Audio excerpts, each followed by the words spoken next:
I just want to note again how valuable it is to have an FSM. I'm just looking through here at some things, just noting circuit design.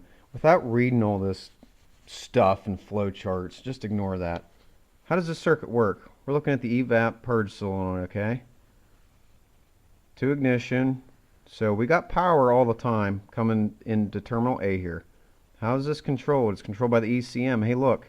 It's a ground side switch circuit, internal ECM. Just that quick, I can tell how this operates, and I can tell you exactly how to test it. What you could do is, really simply, disconnect this hose, put a vacuum gauge on it, okay, to test this solenoid. Put a vacuum gauge on this side.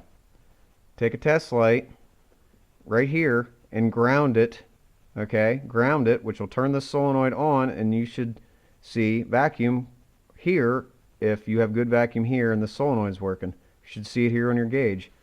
And look, I didn't look at the flow chart. I didn't look here. Just looking at the wiring diagram and noting that it's ground side switch circuit, constant power. All I got to do is this called a bypass test. Provide its own ground, and providing a ground where it's already expecting a ground isn't going to hurt anything. You're not adding power here. Your load is right here. You're fine. Your load is before it. And plus with the test light would, if this, I don't know how it was short, but if it's shorted, yeah, you're going to blow the fuse, duh. At least you should, I would hope. You know, if it did short, you're using a test light, your test light becomes the load, goes off the ground, can't really hurt the ECM.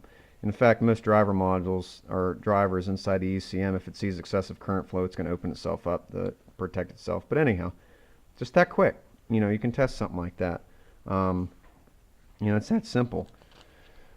And you can also read that, you know, it tells you how the circuitry works down here. And I found another one that's pretty cool.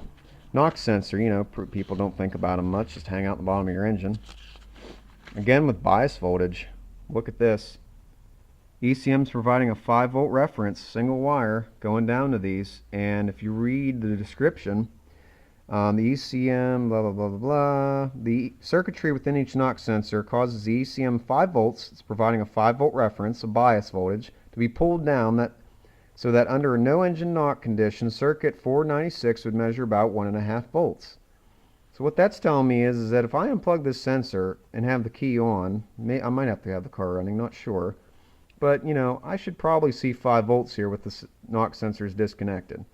You know, and if they are connected, I should see about 1.5 volts on this circuit, according to this, if I have no knock occurring. Just quick, simple ways you could test this circuit, you know. Disconnect these real quick, see what your voltage is. If it's 5 down here, this circuitry's good. You're good, you're done. Put some Knox sensors in it, done. You know, it's that simple. You got to pay attention to stuff like this. And newer vehicles, GM's really nice, they tell you this kind of stuff. A lot of them don't. And notice Knox signal here. Basically, there's an internal multimeter, and it's measuring, you know, it's measuring to ground. It's measuring, you know, what kind of voltage is getting pulled down here and where it's at. And that's how it tells, you know, if you have knock or not. Just simple stuff, and it makes a huge difference. Or you can go through all this crap. You can do that too if you want. But, you know, that's fine. Don't get me wrong. Flowcharts are okay. I'm not saying they're bad, but there's faster ways. But again, you know, I've obviously been dealing with cars a long time. I just wanted to share that with you. Just things you pick up and learn.